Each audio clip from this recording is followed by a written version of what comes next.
extra, o sea, eso es extra lo que ya tienen. Les comenté que para ayudarlos, cuando digamos sea al final, si alguien llega a 59, yo de una vez llega a 61. De ahí les estoy dando ya 2 puntos de zona, más este punto, 3 puntos.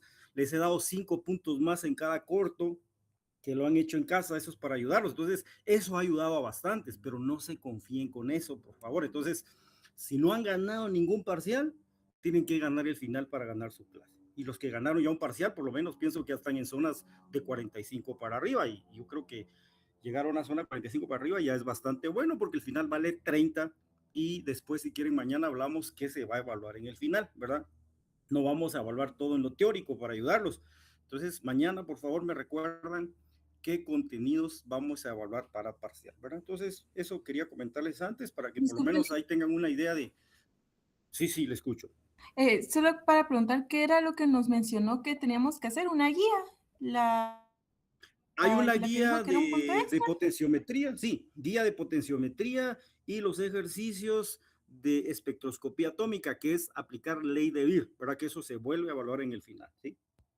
Son 2 tareas realmente, digamos, guía de potenciometría y está también esta de espectroscopía atómica, que esas están en Moodle, ¿sí? O sea, se meten a Moodle y esas las pueden hacer en grupos si quieren para ayudarse. Ahora, entregar las tareas, buenísimo, pero más que eso, lean un poco contenido de tareas, a veces de ahí se sacan las preguntas, ¿sí? No sé si estamos claros con eso, Muchas alguna duda, gracias. no tengan pena. Perfecto, entonces vamos a tratar de avanzar un poquito contenido de hoy. Entonces, esta técnica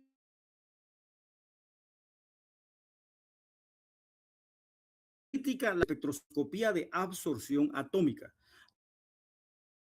Algo interesante de esta técnica es de que nosotros, el equipo, lo que mide es luz que se absorbe. Eso es, o sea, se recuerda que todo el principio que hemos trabajado, UV-Vis, infrarrojo, y incluso ahorita espectroscopía, es esto de absorción, luz absorbida.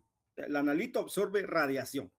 Vamos a ver que la radiación que absorbe está en el rango del UV-Vis. Muchos analitos, ¿verdad? Cuando hablo de espectroscopía atómica, lo que tienen que tener claro es que esta es una técnica analítica para analizar átomos, ¿sí?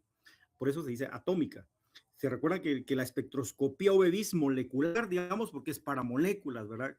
Orgánicas, inorgánicas, pero esta técnica es atómica. Quiere decir que con esta técnica ustedes pueden hacer análisis de metales y no metales, ¿sí? ¿Qué metal? El metal que desee. Yo quiero determinar cuánto mercurio hay, por ejemplo, en pescado. Eso es muy, muy, muy analizado el mercurio en pescado, por ejemplo.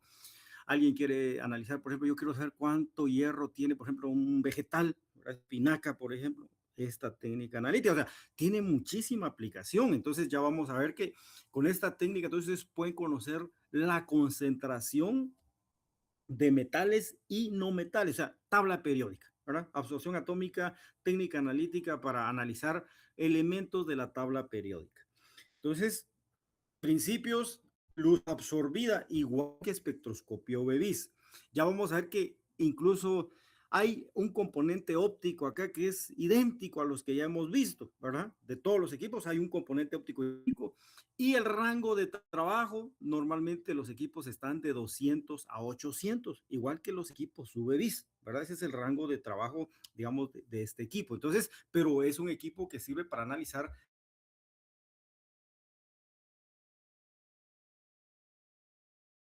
metales y no metales.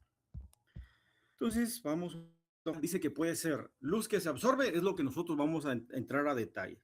Pero también hay equipos de espectroscopía de emisión o fluorescencia atómica, ¿verdad? Y en este caso, por ejemplo, hay equipos de emisión, o sea, miden luz que se pierde, que un metal pierde, ¿verdad? Cuando se lleva a un nivel de alta energía. Entonces acá afectamos electrones externos, ¿verdad? Lo mismo que espectroscopía UV-Vis, o sea, se afectan electrones externos, ya lo vamos a ver. Y esos electrones externos a la hora de absorber pasan a niveles de más alta energía, ¿sí? Entonces, a la hora de regresar a su estado basal, hay equipos que miden cuánta luz se pierde. Entonces, esos son equipos de espectroscopía de emisión atómica, ¿sí? Nosotros vamos a trabajar equipos de espectroscopía de absorción atómica. Hay una técnica analítica que compite muchísimo con esta técnica, y se los voy a mencionar para que en algún momento quizás alguien la vaya a encontrar o necesite, digamos, algún análisis, y es fluorescencia. Ahora, esta técnica de fluorescencia normalmente mide también cuánta luz se pierde, sí, pero para que ustedes sepan o comparen, esta técnica analítica de fluorescencia trabaja en el rango de rayos X. Entonces nosotros hablamos de equipos, digamos, de fluorescencia, espectroscopía de fluorescencia, y de una vez definimos rayos X. O sea, entonces, recuérdense que los rayos X afectan electrones internos, ¿sí? Entonces, esos electrones internos, al saltar a niveles de alta energía, regresan a su estado basal, y cuando regresan pierden luz, y esa emisión es única para cada elemento o metal. Nosotros en el laboratorio tenemos un equipo de fluorescencia, ¿sí? Si alguien alguna vez necesite hacer análisis de metales por fluorescencia de rayos X, tenemos este equipo ahí en físico-química. Ahora, este equipo de fluorescencia, digamos el que nosotros tenemos, tiene la ventaja que hace análisis multielemental, ¿sí? ¿Eso qué quiere decir? Que si yo quiero hacer análisis de varios metales simultáneamente, ¿verdad? Por ejemplo, alguien dice, mire, tengo este fluido, quiero saber qué metales hay ahí, ¿verdad? O este suero, quiero saber si hay potasio, calcio, hay sodio. Entonces, fluorescencia, solo que estamos hablando de rayos X, es una técnica que hace análisis multielemental. O sea, nosotros podemos hacer análisis de varios elementos simultáneamente. Por ejemplo, a veces nos han llegado muestras de un acero. Mire, tenemos este acero, queremos saber si tiene cromo, si este acero tiene, por ejemplo, hierro, y los porcentajes de cada cosa. Entonces, eso es lo interesante de esta técnica, ¿verdad? Que es una técnica multielemental. Entonces, compite mucho con absorción atómica. Sin embargo, no es muy conocida aquí en Guatemala. En Guatemala, casi todos los laboratorios tienen espectroscopía de absorción, ¿sí? Digamos, esos son los equipos que usan, pero algunos sí tienen fluorescencia. Por ejemplo, algunas gasolineras quieren hacer análisis, por ejemplo, de azufre en gasolinas, fluorescencia de rayos X, ¿verdad? Porque es una técnica muy rápida. Y algo importante de esta técnica de fluorescencia es que si, si uno quiere hacer análisis, digamos, semi-cuantitativo, no es destructiva. Bueno, entonces, por ejemplo, ustedes compraron un arete, un anillo, y les dijeron, mire, ese anillo es de oro. Entonces, colocamos el anillo directamente, digamos, donde van las muestras, se hace su lectura, y el equipo les dice si es oro o no, ¿verdad? O aparte de oro, tenía cobre, tenía cromo y mezclas, ¿verdad? Que a veces no es oro. Entonces, no se destruye la muestra, o sea, el anillo queda intacto. Entonces, esa es una técnica muy utilizada. La fluorescencia, digamos, es lo que compite con absorción atómica, ¿verdad? Entonces, quieren hacer un análisis de metales, absorción o fluorescencia, ¿sí? Ahora, ¿cuál es, digamos, la técnica o el método oficial, digamos, que se recuerda que así como está, por ejemplo, la farmacopea, que tiene métodos ya establecidos oficialmente? Absorción atómica, ¿verdad? Fluorescencia fue una técnica analítica que salió después de metales y no metales, y entonces ha ido evolucionando. Por supuesto, ahora ya es una técnica, y a veces incluso lo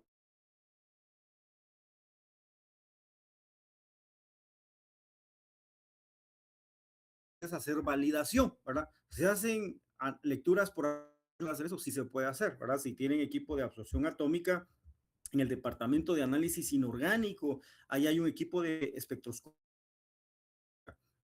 Ahí, si alguien necesita hacer metales, por ejemplo, en agua, ahí se puede hacer sin ningún problema. Ellos hacen análisis, y como le digo, nosotros ahí en el departamento también tenemos fluorescencia, ¿verdad? Para que...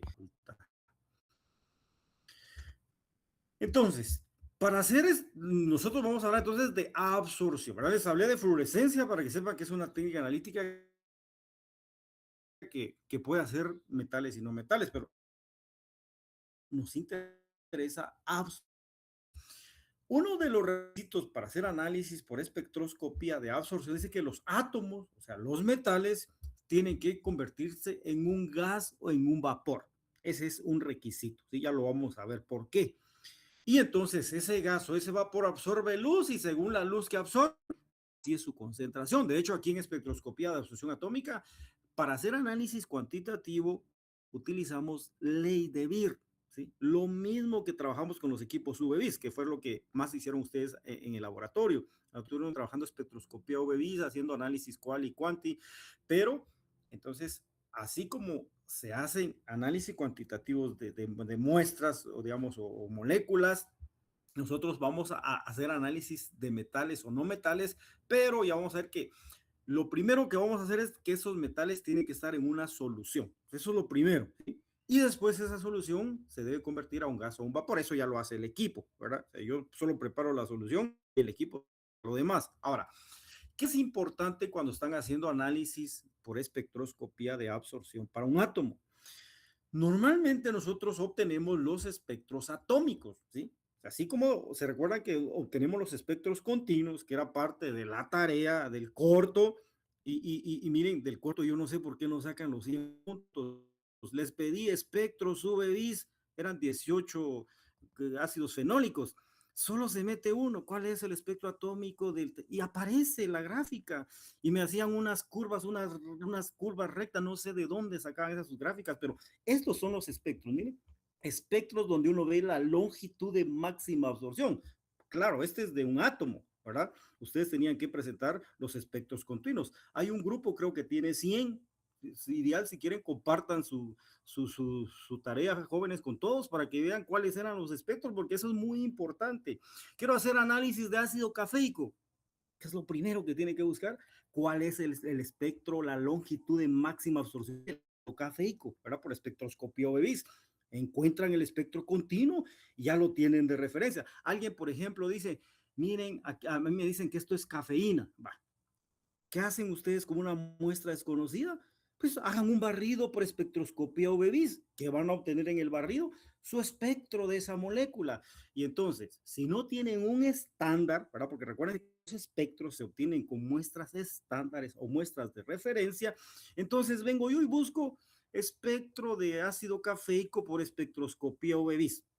Aparece la gráfica y eso ya me sirve de referencia. Entonces, cuando yo miro la gráfica y obtengo la de mi muestra desconocida, veo si son iguales. Si hay diferencias en esos espectros, digo, esto no es cafeína, es una manera rápida, no necesité estándar, solo busqué ese espectro continuo de estudios o de artículos que ya lo hicieron, ¿verdad? No necesité el estándar. Entonces, eso es importantísimo, ¿verdad? Espectros infrarrojo, hay bibliotecas de espectros de infrarrojo, ahí sí creo que todos tienen los 30 puntos que valía esa pregunta, ¿verdad? Y de ahí les pregunto, un artículo para cuantificar por espectroscopía IR. Algunos me pusieron resonancia magnética nuclear, otros tienen otras técnicas analíticas que ni siquiera las vimos, ¿sí? Entonces nosotros estamos viendo UV-Vis, ¿sí? Y en una pregunta que había, por espectroscopía UV visible, hacer un análisis de una mezcla de dos. Era una mezcla porque era para analizar ya sea por espectroscopía derivada o aplicando ley de Vira mezclas. Ese era el artículo, tenía que buscar. Algunos buscaron mezclas de nada, otras cosas que nada que ver. Entonces, tengan cuidado cuando uno les está preguntando algo, lean qué se les está preguntando y si no, consulten, ¿verdad? Por ejemplo, algunos estudiantes, mire, hay que presentar los espectros de todos. Sí, solo son 18 compuestos, son 6 estudiantes, 2 espectros UV cada uno, 3. Eso es rápido, no era complicado y ya está en la literatura. Sí, se los comento, ¿verdad? Porque ahí algunos aprovecharon y valía 15 puntos para ayudarlos. Este corto, todos los cortos les ha valido 20. Todos, en todos los cortos tienen 5 puntos más de parcial, ¿verdad? Entonces, se los comento para que vean cómo la información de espectros es importantísima. Sí, porque eso me permite a mí hacer análisis quali o quanti, pero ya tengo que preparar una curva de calibración, ¿sí? Entonces, ¿qué es un espectro atómico? El espectro atómico es la gráfica de absorción de un átomo. Sí, eso es.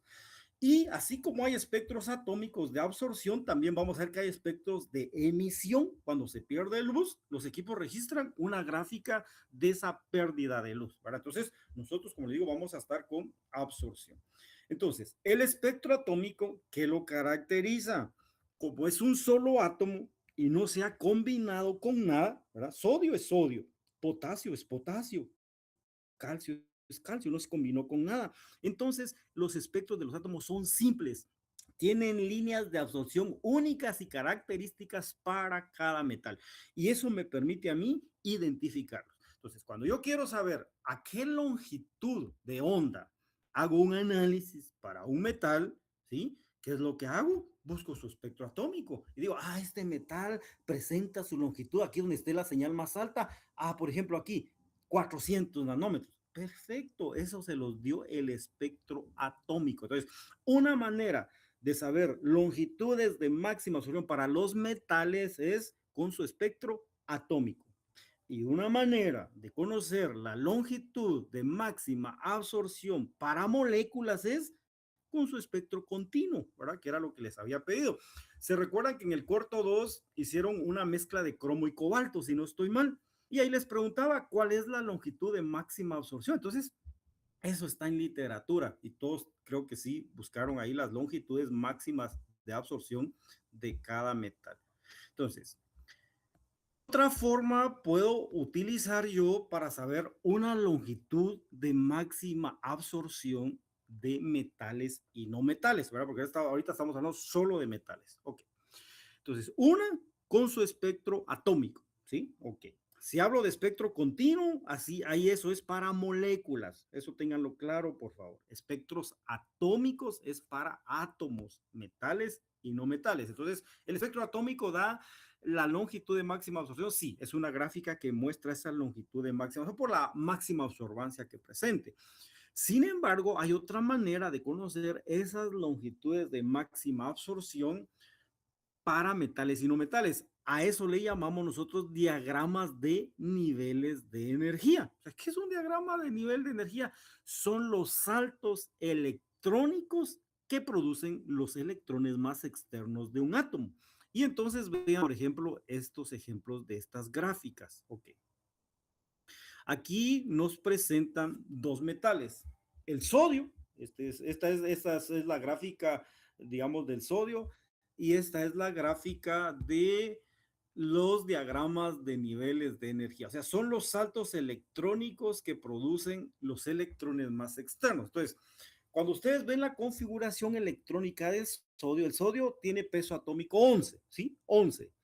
Entonces, él tiene un solo electrón en el último nivel, que es en el nivel 3s. Entonces, 1s2, 2s2, 3p6, y ahí van sumando. Al final, es la configuración electrónica. Al final, en el último subnivel, en el 3s, solo tiene un electrón, ¿sí?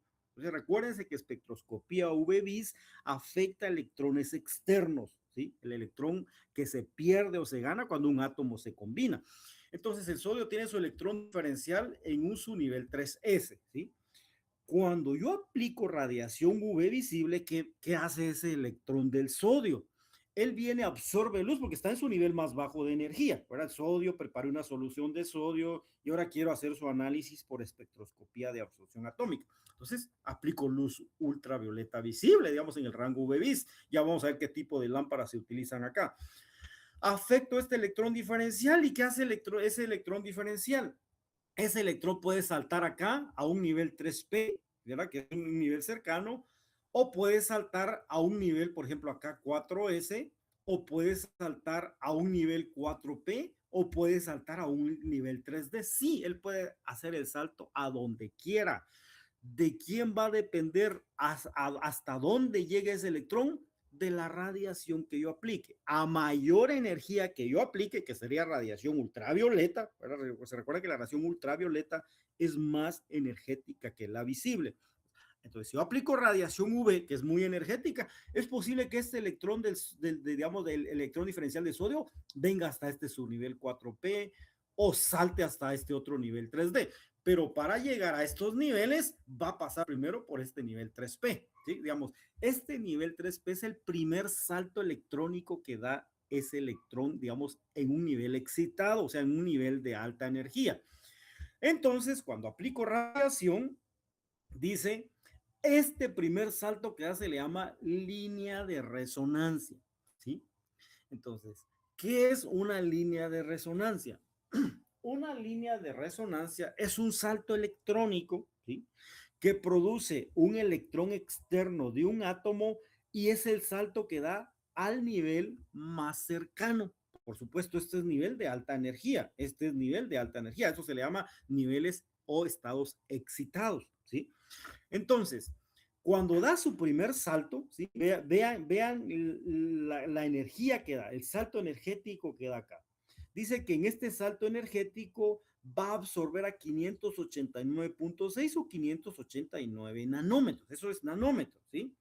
Entonces, otra manera de saber cuál es la longitud de máxima absorción de metales y no metales es con sus diagramas de niveles de energía, pero es viendo el primer salto electrónico que da al nivel más cercano. A eso le llamamos, a veces le llaman primera línea de resonancia o línea de resonancia. Entonces yo les pregunto, ¿qué es una línea de resonancia? Es el salto electrónico que da un electrón diferencial de un átomo a un nivel más cercano. Entonces, como es el salto electrónico, miren que requiere la menor energía, vean acá para acá. Dice, incluso si lo vemos con valor, energía aquí dice que esto está en electron volts. Miren, 2 electron volts de energía produjo este salto acá, a un nivel 3P.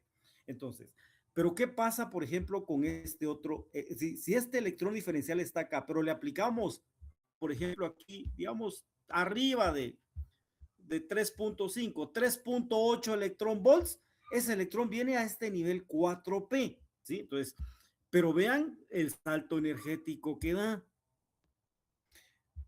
Este es el estado cero de energía, ¿sí? Entonces, vean la distancia energética que está acá. Entonces, a mayor energía, menor longitud de onda, ¿vean? Este salto energético que da él acá tiene la energía más baja. Perdón, la longitud de onda más baja.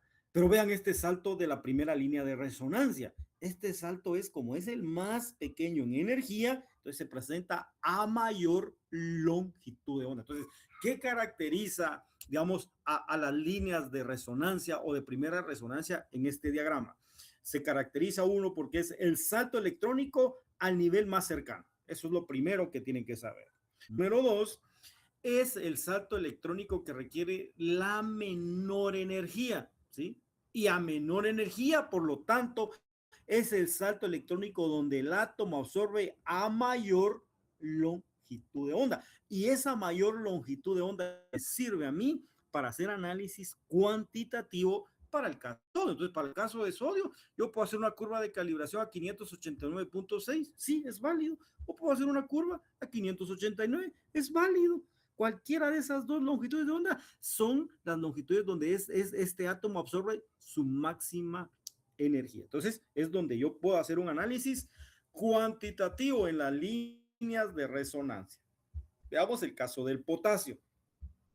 El potasio tiene su electrón diferencial en un nivel 4s, o sea, un nivel más alto que el 3s, después sigue el 4s. Aquí es donde está el electrón diferencial. Y entonces se aplica radiación UV vis. Entonces, una energía acá produce el primer salto electrónico a este nivel cercano, que es el 4P, a eso le llamamos primera línea de resonancia.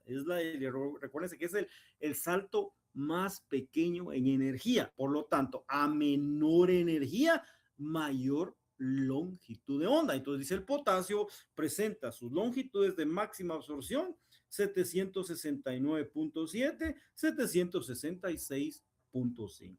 ¿Puedo hacer análisis cuanti a estas longitudes? Sí, cualquiera de estas dos, porque son las longitudes que se presentan a mayor longitud de onda. Entonces, otra manera de saber esas longitudes de máxima absorción de metales es por sus saltos electrónicos, o sea, con sus diagramas de energía, ¿verdad? Y por supuesto, si alguien dice, bueno, yo no tengo el diagrama de energía, yo no tengo un equipo para hacer un barrido, no sé, no puedo obtener el espectro atómico, ¿qué hacen? Búsquenlo con un artículo. Vean, por ejemplo, análisis cuantitativo para cromo. Ahí les van a decir a qué longitud de onda hicieron ese análisis, porque esa es la longitud de máxima absorción para ese metal. Entonces, ¿cómo se producen estos diagramas de energía? se produce, dice, por las transiciones entre distintos niveles energéticos. ¿Qué niveles energéticos? Nivel de más baja energía, que es el nivel cero, y el nivel de más, digamos, se producen, digamos, producen por las transiciones de distintos niveles de energía. Ok, entonces, los niveles electrónicos son todos los saltos posibles que puedan dar, ¿verdad? Pero de todos esos, recuérdense, me interesa el de menor energía para saber esa longitud de máxima absorción. Normalmente cuando hablamos de espectroscopía de absorción atómica, estas son como las iniciales, ¿verdad? Espectroscopía de absorción atómica. Entonces, para no describir todo eso, EAA. O sea, esta es técnica analítica, espectroscopía de absorción atómica, que les permite determinar, analizar, ¿sí? Metales y no metales, ¿verdad?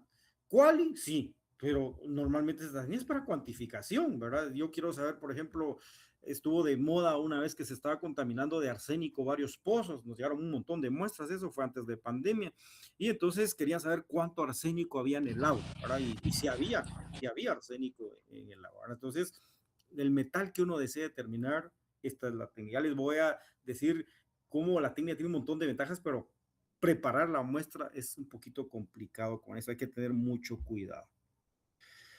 ¿En qué se fundamenta? Bueno, en las propiedades de absorción de luz. ¿Qué luz? UV visible. Entonces, está en su estado basal, aplicamos energía y el analito va a absorber. Claro, después de que llega a este nivel de energía, recuérdense que él pierde, ¿verdad? Nosotros medimos cuánta luz absorbe. Si se mide lo que está perdiendo de energía, eso es una técnica de espectroscopía de emisión, ¿verdad? Porque si aquí, digamos, en este nivel de baja energía estaba el electrón, a la hora de absorber, él va a llegar a niveles de alta energía, pero aquí no es estable. Él regresa a su estado basal o fundamental, ¿verdad? Porque ahí es donde él es estable. Entonces, una de las maneras, y eso, digamos, es una de las diferencias entre las técnicas de espectroscopía atómica. Una de las maneras que se empezó a utilizar para formar el gas o el vapor era utilizar una llama o una flama, ¿sí? Eso fue, digamos, lo primero que empezó. Y entonces nosotros hablamos espectroscopía de absorción atómica de flama. O sea, normalmente, digamos, la manera como se atomiza o como se forma el gas o el vapor, normalmente se define, digamos, con la técnica analítica que se está utilizando. Ya vamos a ver que hay varias maneras de formar el gas o el vapor, ¿verdad? Y incluso hay algunas maneras solo para ciertos metales específicos, otra para otros. Entonces, la manera de atomización define la técnica analítica de espectroscopía atómica. En este caso sería la flama.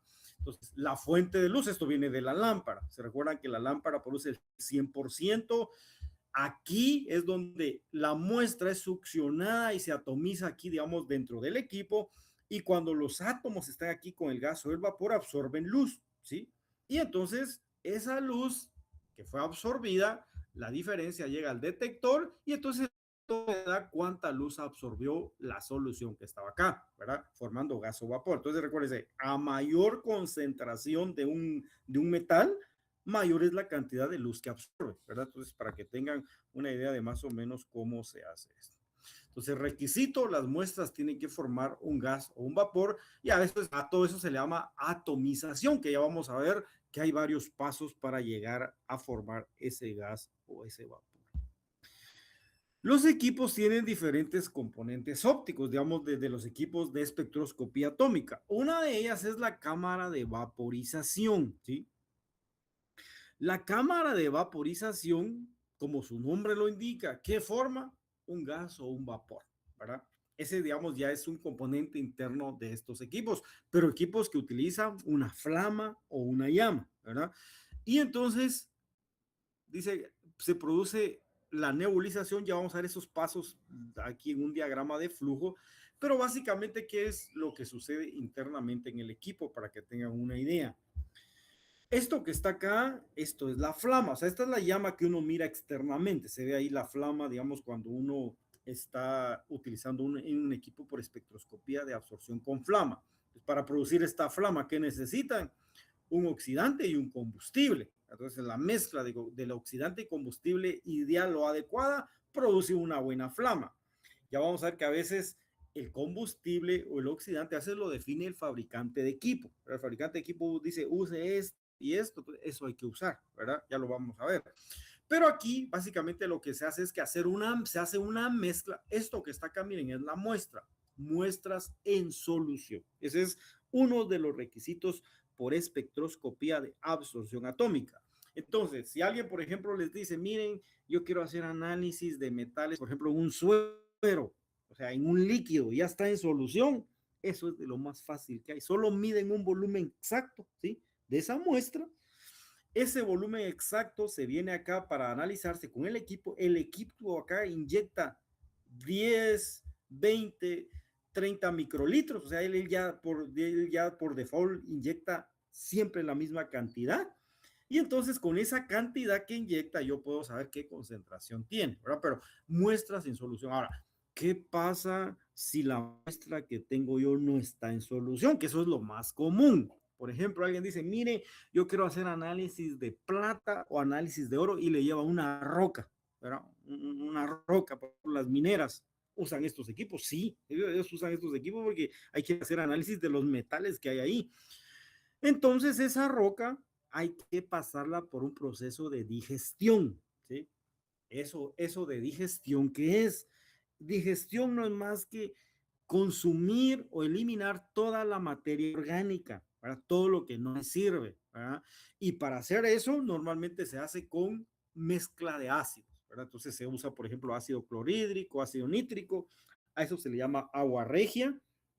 Aparte de agua regia, se puede utilizar, por ejemplo, ácido perclórico, que es un poco más fuerte, y a veces, si digamos, la muestra no se digiere tan fácil, entonces hay un ácido que sí destruye casi todo, es el ácido fluorhídrico. Ahora, el cuidado con el ácido fluorhídrico es que destruye todo el silicato. Si alguien quiere usar ácido fluorhídrico, necesita utilizar todo de teflón, balones de teflón, beakers de teflón, porque si usa uno de estos normales, el ácido fluorhídrico lo va a gastar. Entonces va a quedar como todo pálido, todo opaco, porque va a gastar digamos, va a eliminar el silicato que está en el vidrio, ¿verdad? Entonces, ese es el cuadro. Entonces, el proceso de digestión es de lo más largo que hay en esta técnica analítica, ¿verdad? ¿Por qué? Porque imagínense, por ejemplo, decir, mire, yo quiero hacer análisis, por ejemplo, de metales, por ejemplo, en suelos. Hay que eliminar toda esa materia orgánica, ¿verdad? Y entonces se pesa el suelo, se le empieza a agregar ácido, y ya vamos a ver que esos procesos de digestión normalmente no solo son tan, hay que tener mucho cuidado porque uno está haciendo eso con ácido, ¿verdad? Entonces, una de las maneras fáciles que apareció en el mercado es hacer esas digestiones con microondas, ¿sí? O sea, hay microondas específicos para espectroscopía de absorción atómica para hacer análisis, digamos, para formar las soluciones, ¿sí? Entonces, eso es más fácil, porque hay microondas para 6 muestras, para 12, allá en la Universidad Mariano Galvez creo que tienen un digestor para 48 muestras, es un digestor grande de microondas. Entonces, 48 muestras, buenísimo, porque ahí pueden hacer de un solo la digestión de todos, ¿verdad? Eso es bueno, sí. Entonces ya es específico para eso el equipo, el ácido se le agrega a la solución y todo está sellado, ¿verdad? Pero si no, eso se hacía, digamos, manualmente, las digestiones que se llaman vías húmedas. Esas digestiones vías húmedas era trabajarlo en campana de extracción. Entonces uno colocaba aquí, digamos, en un beaker su sólido, el suelo lo pesaba, por ejemplo, 1 gramo de suelo, le empezaba a agregar ácido clorhídrico, ácido nítrico, y eso lo calentaba. Entonces imagina, aquí empezaban a desprenderse vapores de ácido, pues la campana tendría que estar al 100% para sobre esos vapores, uno con toda la seguridad, ¿verdad? De protección, ¿verdad? Porque estaba trabajando con ácidos, pero digamos, eso es una muestra. Imagine de digerir 50 muestras. Eso era tardadísimo. Recuerdo que una vez nos llegaron muestras de un vegetal y creo que fueron como 30 muestras y no teníamos microondas, se hizo la digestión vía húmeda tardadísimo. Entonces utilizamos nuestras campanas, la campana, nuestras estufas, ¿verdad? Entonces me recuerdo que en cada estufa logramos poner 3 o 4 de estos beakers pequeños, los tapábamos con vidrio de reloj para que el ácido ahí estuviera, digamos, constante destruyendo la materia. Se eliminaba el ácido, agregarle más ácido si no se había digerido todo. Eso es tardadísimo. Yo en una tarde lo más que uno lograba hacer tal vez eran unas 10 digestiones, digo yo, o sea, era tardado. Ahora, importantísimo cuando se estén haciendo las digestiones, toda la cristalería tiene que estar bien limpia. Eso es un requisito, porque ya vamos a ver que una de las características de estos equipos es de que son altamente sensibles, ¿sí? Entonces, si yo, por ejemplo, lavo mi cristalería con un detergente normal, esos detergentes normales tienen residuos, a veces residuos de metales o residuos, por ejemplo, de fósforo, ¿verdad? Y esos metales a veces se impregnan en las paredes. Entonces, eso me puede dar error. Sí, me puede dar error porque esta técnica es altamente sensible. Entonces, las personas que trabajan con espectroscopía de absorción atómica, lo que hacen es que, me recuerdo yo que un día antes preparan toda su cristalería, lavan biques, lavan los balones aforados, todo, varillas, todo lo que van a usar. Queda totalmente limpio, incluso no se lava con detergente, hay un jabón especial para esta cristalería, se llama Dextran o Extran, ¿verdad? Así se llama el detergente, que tiene cero residuos. Entonces, agua destilada, se lava bien después la cristalería, se dejaba limpia y al otro día a preparar todas las muestras. Entonces, ese es el cuidado, ¿verdad? Que cero contaminación, porque si no, puede hacer que aparezca residuos de un metal y que tal vez ni estaba en la muestra. Entonces, ese era el cuidado y es lo más complicado, hacer las digestiones. Si está en solución, es de lo más fácil. Entonces, ¿qué pasa acá? La muestra en solución se coloca aquí afuera del equipo. El equipo, esto que ustedes ven acá es como una manguerita delgadita, ¿sí? Como una sonda, para que tengan una idea. Solo se coloca acá y automáticamente el equipo lo succiona y lo lleva a esta cámara de vaporización. Aquí se hace la mezcla, ¿sí? Digamos, incluso aquí hay un tamiz molecular, esto que ven aquí oscurito, es como un filtro, ¿sí? ¿Para qué? Para que las gotitas que vengan aquí, porque aquí se dispersan, las gotas que van aquí, pasen por este filtro y todas sean del mismo tamaño. Entonces, gotas muy grandes, el equipo las descarta, ¿sí?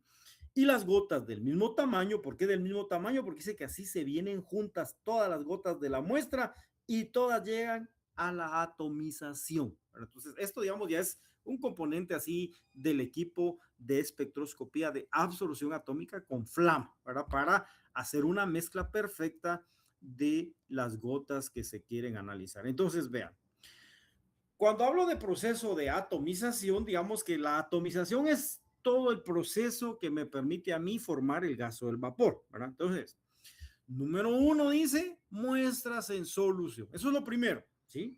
Entonces, ¿qué hago si la muestra no está en solución? Una digestión. Digestión vía húmeda o digestión con microondas.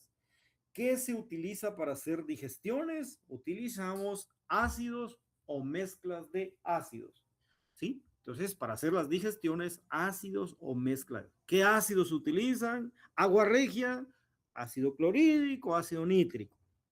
Pueden utilizar ácido perclórico, sí. Pueden utilizar ácido fluorhídrico, sí, solo que con el ácido fluorhídrico, se recuerdan que les dije todo de teflón. Gracias el cuidado entonces con las digestiones. Muestras en solución, ya estamos. Si la muestra está en solución, dice que lo primero que forma es una nebulización. ¿Eso qué es? Formar un spray. ¿Verdad? Cuando se succiona la muestra, entonces, ¿qué es formar un spray? Digamos, gotitas de diferente tamaño, ¿verdad? Es un spray, como cuando ustedes echan desodorante, eso es un spray, se forman gotitas de un tamaño, digamos, pequeño, se supone que todos son parecidos o del mismo tamaño, y una vez se forma ese spray, después de eso estamos hablando internamente en el equipo, se produce lo que se llama desolvatación, eso es eliminar el solvente, ¿verdad? Se eliminó el solvente, y a veces nosotros, por ejemplo, queremos hacer análisis de sodio y digamos el sodio está como una sal, por ejemplo, nitrato de sodio. Si está como nitrato de sodio, entonces aquí, digamos, se forma el sólido, ¿verdad? Porque aquí ya eliminé el gas que había y entonces se forma el sólido ya sea de la sal o del metal si está solo, ¿sí? Y después viene el proceso de volatilización donde se forma un gas o un vapor. Esto puede ser de la sal, ¿verdad? MX acá sería la sal, ¿sí? Y la idea es que aquí en el proceso de atomización es dejar al átomo libre. Eso es básicamente. Pero dejarlo como un gas o un vapor, ¿sí? Eso es, digamos, en este proceso de atomización. Entonces, aquí ya tengo el metal solo y aquí entonces el metal va a absorber luz y según la luz que absorba, yo puedo saber qué concentración tiene, ¿sí? Ok. Pero vean este otro paso que está acá. Esto sería con espectroscopía de absorción atómica, ¿sí? Llegamos hasta atomización. Ahora, hay un proceso todavía que se da, un paso extra, ¿sí? Pero esto es con los equipos de emisión atómica, o sea, equipos que miden cuánta luz se pierde. Y ese paso extra se llama ionización. Entonces, ¿qué es la ionización? Formar un ion del metal que quiero determinar, ¿sí? Y cuando yo formo ese ion del metal, entonces pasa a un nivel de alta energía y cuando ese metal regrese a su estado basal o fundamental, va a producir o se va a registrar cuánta luz pierde. Entonces, este proceso de ionización solo se produce con espectroscopía de emisión, ¿sí? Para hacer análisis por espectroscopía de absorción atómica, que es la técnica analítica que estamos viendo, solo hasta la atomización. ¿Qué es la atomización? Tener al metal en forma gaseosa, ¿sí? Eso es básicamente, eso ténganlo claro, por favor. Y aquí ya detallan esos procesos que tienen lugar en la, como, digamos, en la cámara de vaporización, donde se está llevando a cabo la mezcla. De solvatación, eliminar solvente, ¿verdad? El solvente que utilizamos para disolver la muestra, ¿sí? Volatilización es formar el gas o el vapor, ya se los comenté, ahí está la definición. Entonces, vayamos a ver algunas características de la atomización con una flama. La atomización con una flama, ¿sí? Dice, bueno, para empezar, fue la primera técnica analítica que se utilizó para hacer análisis de metales o no metales, la flama, ¿sí? Que es una flama, no es más que una llama, ¿sí? Y para que se dé una llama, ¿qué necesitan ustedes? Un combustible y un oxidante, ¿sí? Una mezcla de combustible oxidante. Entonces, para que se pueda, es lo mismo que encender un mechero, ¿sí? Para que tengan una idea, lo mismísimo. El mechero ustedes lo encienden y hay una mezcla de un oxidante y un combustible, ¿sí? Entonces se enciende el mechero, lo mismísimo acá. Entonces, esto fue lo primero que se empezó a utilizar. La muestra este que es succionada, pues se le llama efecto Venturi. Eso quiere decir que ese capilar que les comenté succiona la muestra. Tengo la muestra acá, se succiona hacia la cámara de vaporización. Aquí se lleva a cabo la mezcla adecuada y todo se mueve hacia la flama. Entonces, una de las cosas interesantes de estos equipos es de que no hay cubeta o recipiente, ¿sí? Si yo les pregunto, ¿el equipo de espectroscopía de absorción atómica con flama utiliza una cubeta de 1 centímetro? No. Aquí, digamos, la cubeta del recipiente es la flama. ¿Por qué? Porque la muestra directamente viene a la cámara de vaporización y de la cámara de vaporización se mueve hacia la flama. Ahí se atomiza, aquí se forma el gas o el vapor, pasa las de luz acá y mire cuánta luz absorbe. Entonces, con estos equipos no necesitamos cubeta o recipiente, ¿sí? Estas son algunas, digamos, de las partes de una flama para que ustedes tengan una idea, ¿no? Si se ven estas cosas como que fuera un mechero. Entonces, hay 3 zonas importantes acá de combustión. Dice, la zona de combustión primaria, ¿sí? Es el cono que se ve, digamos, interno y es el cono de color azul. Entonces, ahí al fondo se ve un colorcito y una flamita cuando uno enciende un mechero. Eso es zona de combustión primaria. Dice que aquí básicamente se producen algunos radicales o otras cosas, digamos, que se están dando en el proceso, digamos, de cuando se está quemando el combustible oxidante. Pero de esto que es interesante, que ustedes sepan que en esta región interconal, ¿sí? Es donde se produce la atomización. Así yo les pregunto, ¿en qué región de la flama se produce la atomización? O sea, ¿dónde se forma el gas o el vapor del metal? Región interconal. ¿Por qué? Porque dice que aquí es, digamos, la zona que tiene la mayor temperatura. Y esa zona estaría en esta gráfica de color amarillo. Entonces es la zona que está casi que en medio, digamos, dentro de la llama, ¿verdad? De lo que vemos acá. Y tiene más o menos, pero es la zona con la mayor temperatura. Y aquí externamente, ¿sí? Tenemos lo que es el cono exterior. Entonces, este cono exterior, como está en contacto con el ambiente, es el que tiene la menor temperatura. Entonces, ¿dónde se produce la atomización? En medio, donde está la mayor temperatura. ¿Qué se produce aquí en el cono exterior o el que está en contacto con el ambiente? Dice que ahí se forman algunos óxidos. Ahora aquí se forman algunos óxidos, pero a mí me interesa, si estoy queriendo analizar un metal o no metal, que se atomice la muestra. Entonces, zona interconal. Es donde está la mayor temperatura. Y vean acá entonces, alguien se pregunta, bueno, ¿y qué combustibles o qué oxidantes se pueden utilizar en espectroscopía atómica? Hay diferentes. Va a depender, uno, de la temperatura que quiere lograr, ¿sí? Eso es lo primero. Y segundo, a veces el fabricante del equipo decide qué combustible y qué oxidante es el que nosotros tenemos que utilizar. Y si, por ejemplo, el fabricante de equipo dice, bueno, el combustible que utiliza es acetileno y el oxidante es aire, eso hay que utilizar. ¿Por qué? Porque si ustedes cambian, por ejemplo, yo voy a utilizar hidrógeno como combustible y oxígeno, los fabricantes de equipos no le cubren la garantía de su equipo, ¿sí? Se van a decir, mire, ¿por qué le cambió el oxidante? Y ahí van a perder garantía de su instrumento. Entonces, a veces el fabricante de equipo decide. Y si no, entonces yo decido, depende de los metales que quiero analizar. Ahora, ¿cuál es el requisito, digamos, de estas mezclas combustible-oxidante? Que ellos produzcan la mayor temperatura que se pueda, ¿sí? Cuando ustedes revisan los puntos de fusión, ¿sí? De los metales y no metales en la tabla periódica, tienen puntos altos, ¿verdad? Pero digamos, creo que uno de los más altos es más o menos como 800 grados o 600 grados. Si ustedes ven, todas estas mezclas producen casi llegando a los 2000, 1700, 1900, 2000, 2000, o sea, todas temperaturas. Entonces, cualquiera de esas es suficiente para atomizar el metal.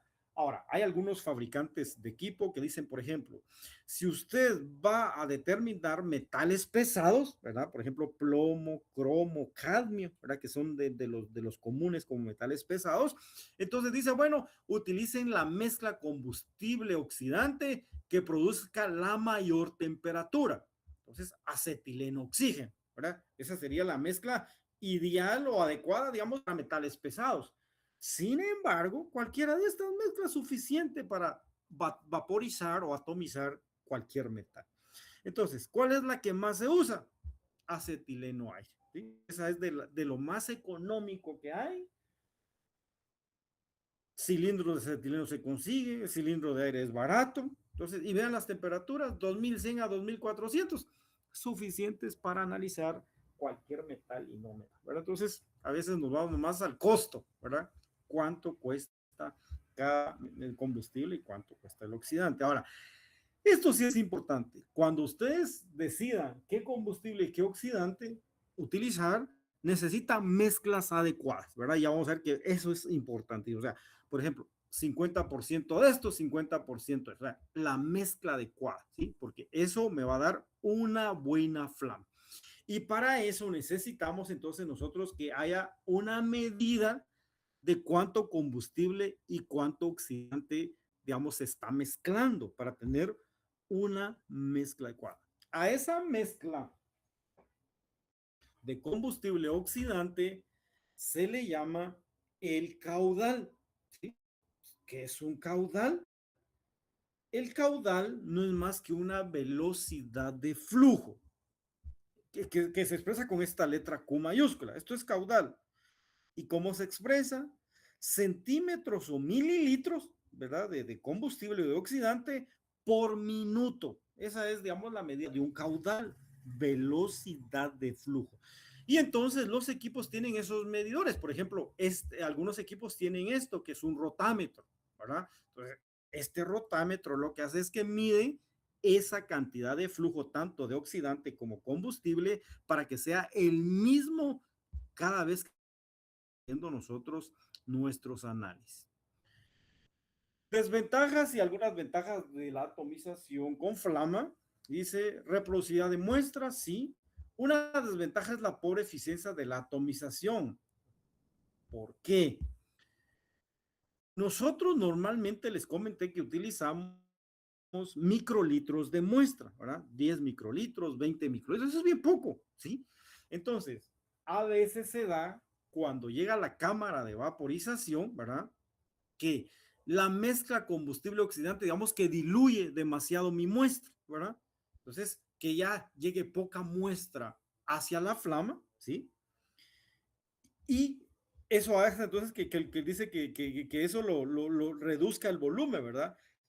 Y lo otro es que algunas gotas no tienen el tamaño adecuado, se descartan. Entonces ahí se descartan gotas que ya sean pocas las que lleguen hacia la atomización. Entonces esas son como pequeños inconvenientes de esta técnica analítica.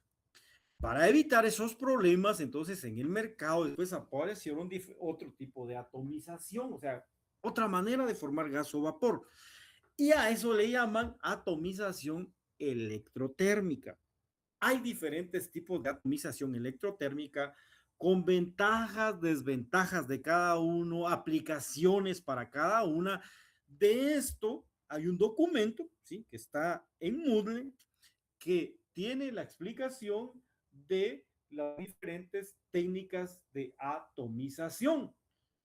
Esas técnicas de atomización, entonces, van a ser estas. Atomización arcoeléctrico, atomización con láser, atomización con plasma, atomización con microondas de alta frecuencia, atomización con filamentos o bandas atomizadoras, así como atomización con horno de grafito. Entonces, esa atomización con horno de grafito, entonces, apareció después en lugar de la atomización con flama y ya tiene muchas ventajas. Entonces, ese documento, por favor, que es un documento de lectura, leámoslo, porque ahí hay mucho de lo que yo les estoy hablando y más, ¿verdad? Porque ahí están entrando a detalle de cada una de esas formas de atomización con ventajas, desventajas. Entonces, veamos, horno de grafito. Es de las atomizaciones electrónicas más utilizadas, ¿sí? Primero dice que se produce como precalentamiento, ¿sí? Y después dice que ya se va a aumentar la temperatura. Dice que la cubeta que fue, digamos, la de prueba que se hizo fue la cubeta de Le Bourg en 1969, ¿verdad? ¿Y por qué se llama de grafito? Está hecho de grafito. El grafito soporta altas temperaturas y no, digamos, contamina mis muestras, ¿verdad? Por eso está hecho de eso. Ahora, ¿cuál es la ventaja del horno de grafito o atomización de este tipo? Que esto sí ya funciona como que fuera una cubeta. Miren, funciona como una cubeta. Esto se puede, digamos, abrir, ¿verdad? Esto se puede mover y dentro de esto colocar la muestra que quiero analizar. Entonces ya esa es una gran ventaja porque esto es sellado, esto está hermético. ¿Qué me va a permitir eso? Eso me va a permitir que la muestra que yo coloque se va a vaporizar toda, ¿verdad? Porque está sellado, hermético. Miren, tiene 5 centímetros de largo y 1 de grosor, como que fueran nuestras cubetas UV-Vis, ¿verdad? Solo que este es el horno de grafito, ¿sí? Entonces, ya vamos a ver que una de las ventajas de esta técnica es de que también aquí se pueden colocar algunas muestras directas, por ejemplo, algunos tejidos, algunos fluidos, se colocan directamente sin hacer digestión vía húmeda o microondas. Es una ventaja de esta técnica. Entonces dice, primero se da un precalentamiento a 110 grados, después a 350, 1200 y al final llega a una temperatura de 2000 a 3000 grados centígrados. Suficiente para atomizar cualquier metal y cualquier no metal. Ventajas, alta sensibilidad, sí, porque las muestras están dentro de ese tubito, ¿verdad? Entonces, algunas muestras sólidas que son fáciles de atomizar, digamos, no necesitan estar en solución. Algunos tejidos, como les comenté, algunos fluidos van directamente ahí. Y vean las cantidades de muestra que utiliza, entre 0.5 y 10 microlitros. Poca muestra. ¿Tiene alta reproducibilidad? Sí, porque siempre coloco la misma cantidad de muestra acá, ¿sí? A la hora de colocar lo mismo, pues me va a dar siempre la mismísima lectura, ¿verdad? No hay manera que se pierda átomos cuando se estén atomizando. Entonces, tratamientos de muestra in situ, ¿verdad? Algunas muestras que son fáciles de atomizar, algunas materias orgánicas, algunos líquidos viscosos o sólidos, algunos vegetales, por ejemplo, pueden colocarse directamente ahí, ¿sí? No todas, hay que saber, digamos, cuáles y cuáles no. Ventajas y desventajas. Ventajas ya vemos un montón. Ahora, ¿cuál sería alguna de estas desventajas o interferencias? Dice, señales de fondo o efectos de memoria. Eso básicamente, ¿qué quiere decir? La desventaja de este tubo de grafito es que no se puede sacar así como una cubeta para espectroscopía o BB. ¿Se recuerdan con las cubetas? Ustedes las lavan, las limpian y vuelven a colocarle solución. Entonces, estos tubos de grafito vienen, digamos, ensamblados al equipo, entonces no los puedo sacar para lavarlos. Esa es la desventaja. Entonces se puede dar esto que se llama señales de fondo o efectos de memoria. ¿Eso qué quiere decir? Que con algún análisis que yo haga puede quedar algún residuo, ¿sí? De trazas, por supuesto, de algo, y que ese residuo me dé error en mi lectura, ¿sí? Entonces, para evitar ese problema, ¿cómo se lava o se limpia entonces el tubo de grafito? Para eliminar ese problema, el tubo de grafito se limpia o se lava con gas argón, ¿sí? Ahora, el problema del gas argón es de que eso es caro. Entonces, cada vez que uno hace una lectura, limpieza del tubo de grafito, hay que dejarle pasar gas argón para que el gas argón elimine cualquier residuo que haya quedado y evitar estos problemas que son señales de fondo o problemas, digamos, de ruido, ¿verdad? Que pueden estar ahí por algún residuo. Y después del horno de grafito apareció en el mercado la atomización con plasma de acoplamiento inductivo. El plasma de acoplamiento inductivo básicamente es una de las técnicas analíticas que hoy en día tiene los límites de detección más bajos, ¿verdad? Entonces, si ustedes van a algún laboratorio a hacer análisis de metales y no metales y le dice, la atomización se produce por medio de un plasma, es lo mejor que hay. Entonces, un plasma acoplado inductivamente, a eso se le llama entonces ICP, espectroscopía de absorción atómica ICP. Es lo mejor que hay, tiene los límites de detección más bajos, partes por millón, partes por billón, ¿verdad? O sea, trazas de trazas. Generador de hidruros, esto es para algunos elementos, a veces no se pueden analizar directamente, entonces hay que formar, digamos, un complejo o un compuesto, por ejemplo, el mercurio es un líquido, ¿sí? Si el mercurio lo quieren analizar por espectroscopía de absorción atómica, el mercurio se va a perder a la hora de atomizar, no se va a poder analizar. Entonces, hay que formar un hidruro de mercurio y después, entonces, con eso, analizarlo. Entonces, algunos metales que son muy volátiles, metales o no metales, entonces hay que formar, digamos, un compuesto antes que lo va a proteger o lo va a tener listo para soltarlo en el momento de la atomización. Límites de detección.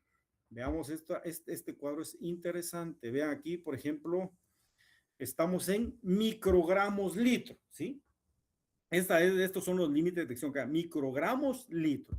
Entonces, vean, con una llama o una flama, dice, límite de detección 1 microgramo litro, ¿sí? Generador de hidruros, 0.01, muy parecido también a horno de grafito, casi 0.01. Pero vean, ICP masas, ¿sí? 0.001 o menos todavía. Entonces, de todas las técnicas de atomización, es la que analiza trazas de trazas. Alguien dice, mire, yo quiero saber si hay arsénico en un cabello. ICP, ¿sí? O sea, eso va a determinar las trazas de ese metal que esté presente. Interferencias. ¿Qué puede afectar en una lectura por espectroscopía de absorción atómica? Hay muchas cosas que nos pueden afectar. Entonces, por ejemplo, interferencias físicas. Que a la hora, digamos, de estarse llevando a cabo el proceso de atomización, hayan cambios, digamos, por ejemplo, dice en la viscosidad, tensión superficial, y eso, digamos, ya me pueda dar, no error, sino que me pueda dificultar liberar al metal para cuantificar, ¿verdad? Eso sería, digamos, una interferencia. Son muy pocas estas interferencias físicas, son muy pocas. Son, digamos, de las menos frecuentes, ¿verdad? Son muy pocas las veces que se producen. Las que más se producen son estas, las interferencias químicas y las que le siguen, que son las interferencias espectrales. ¿Qué es una interferencia química? Una interferencia química es que cuando se está llevando a cabo la atomización, ¿sí? Por ejemplo, acá, quiero determinar calcio. Lo tengo como una sal, nitrato de calcio monohidratado. Esa es la sal, pero a mí me interesa el calcio. Dice que a la hora de atomizar, por ejemplo, aquí formó un óxido de calcio y que este óxido de calcio, por ejemplo, forme un silicato, ¿sí? Estos silicatos forman elementos refractarios. Esos elementos refractarios son difíciles de, digamos, atomizar. Entonces, el calcio queda atrapado acá y a la hora de atomizarlo ya va a ser más complicado tenerlo libre. Entonces, a veces se les agrega algunos interferentes para que esto no se dé, por ejemplo, lantano, estroncio, magnesio, pero eso la técnica analítica me lo va a decir. Entonces, ¿cuál sería, digamos, el elemento protector que puede ser? Bueno, a veces dicen, prepare sus soluciones y a cada una agréguele 1 mililitro de lantano o 1 mililitro de estroncio. Entonces, lo que están haciendo es proteger para que el metal quede libre a la hora de analizarlo. ¿Verdad? Entonces dice, esas interferencias se aumentan, bueno, aumentando la temperatura o utilizando agentes liberadores como lantano o estroncio, ¿verdad? O algunos agentes acomplejantes como EDTA, ¿verdad? Esos son, digamos, de las maneras que se puede proteger al metal para que no forme eso y de esa manera tenerlo libre a la hora de atomizar. Y la otra son interferencias espectrales. ¿Eso qué quiere decir? Que haya otro metal, ¿sí? Que esté absorbiendo a longitudes muy parecidas. Entonces, recuerda, las absorbancias son aditivas. Si yo tengo un metal que absorbe a 303 y otro a 308, el equipo va a sumar esta señal con esta y me va a dar una sola, ¿sí? Entonces, eso, ¿cómo se eliminan estas interferencias espectrales? Entonces se revisan en las líneas de resonancia cuáles son las longitudes de máxima absorción de cada metal y se hace el análisis a otra longitud de onda, ¿verdad? Para eliminarlo. Y si no, hay que eliminar el metal, o sea, hay que quitarlo, pasarlo por una resina de intercambio, quitar el metal para que no haga interferencia espectral. Pero las interferencias espectrales son cuando dos o más metales que están presentes están haciendo a longitudes de onda muy cercanas o muy parecidas. Si quieren, descansemos, vamos a entrar a la parte de equipo, descansemos unos 10 minutitos, por favor. Entonces, más o menos después vamos a trabajar una media hora con equipos y el grupo 7, por favor, se prepara. Pasemos de una vez una exposición hoy después de la clase, así aprovechamos el día, por favor. Entonces, 12:22, 12:32, por favor, regresamos, descansen un rato y nos vemos acá en un ratito.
Jóvenes, vamos a continuar. Quiero saber si me escuchan y si estamos con la diapositiva de espectroscopía de absorción atómica, capítulo 9. Sí, sí, se le escucha. Gracias. Vamos a avanzar un poquito entonces para terminar con la teoría de este tema. Los equipos tienen una óptica, algunas cosas muy parecidas al equipo SUBEVIS, ¿verdad? Para que ustedes vayan recordando. Entonces, por ejemplo, vean este diagrama. ¿Esto qué es? Un monocromador de red. ¿Se recuerdan que eso lo vimos con los equipos UV-Vis? Que también lo usan los equipos dispersivos, ¿verdad? De IR. Equipos dispersivos de IR, equipos UV-Vis y equipos de espectroscopía de absorción atómica, ¿qué tienen en común? Monocromador de red. Vean este diagrama que está acá, ¿sí? Entonces, para que lo recuerden. Entonces, igual que todo equipo, necesitamos una lámpara de luz, sí. En este caso, este equipo, este instrumento utiliza las lámparas o fuentes de líneas, ¿sí? ¿Por qué de líneas? Porque producen rangos muy estrechos de longitud de onda. Y entonces, dentro de esas lámparas tenemos la lámpara de cátodo hueco y la lámpara de descarga sin electrón. Entonces, esto es diferente a todos los equipos. Los equipos UV-Vis utilizan sus propias fuentes, los equipos infrarrojos utilizan sus propias fuentes y los equipos de espectroscopía atómica utilizan también sus propias fuentes. Lámparas de cátodo hueco o de descarga sin electrodos. Por supuesto, estas lámparas, digamos que producen radiación en el rango ultravioleta visible, ¿verdad? ¿Pero qué las caracteriza? Que producen luz o radiación en rangos muy estrechos de longitud de onda, ¿verdad? Por eso estas son de las fuentes de línea. ¿Sí? Se recuerdan que estaban las continuas, rangos amplios, y las de líneas a rangos muy estrechos. Entonces, esta es una de ellas. Selector de longitud de onda, esto es común a equipos UV, visible, IR y absorción atómica, el de red. Este es el más usado. Portamuestras, ya sabemos que en la flama no hay, ¿verdad? No hay cubeta o recipiente, aquí se atomiza en la flama y que podría funcionar como un portamuestras el tubo de grafito. Este sí, ¿verdad? Porque vemos que tenía 5 centímetros de largo y 1 de grosor, 1 centímetro de grosor. Entonces funciona como una cubeta, pero es el único tubo de grafito. Detector. Los detectores son los mismos que utilizan los equipos ultravioleta visible. ¿Sí? Los mismísimos que utilizan los equipos UV-Vis y amplificador señal. Ah, y las lecturas que da son lecturas de absorbancia, igual que los equipos UV-Vis. Lecturas de absorbancia. Entonces, ¿qué tienen en común estos equipos? Yo les preguntara, ¿qué tienen en común en su óptica los equipos de espectroscopía atómica con los equipos UV-Vis? Selector de longitud de onda, monocromador de red. Detector, los mismos.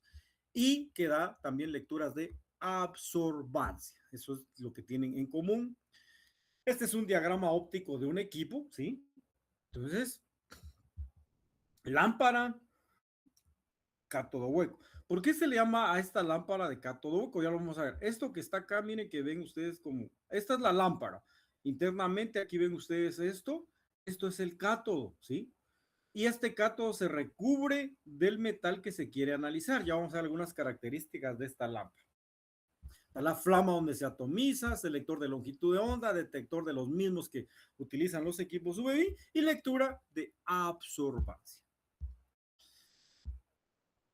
Fuentes de radiación. Entonces, ¿qué fuentes utiliza? Fuentes de líneas. 2. Cátodo hueco, descarga sin electrodos. Requisito que la luz sea monocromática, sí. Igual que en espectroscopía UV, ¿sí? Luz o radiación monocromática de una sola longitud. ¿Cuál longitud de onda? La del metal que se quiere determinar o analizar. ¿Recuerdan? Entonces, las fuentes de líneas producen bandas estrechas o de pocas longitudes de onda. Vamos a esta lámpara.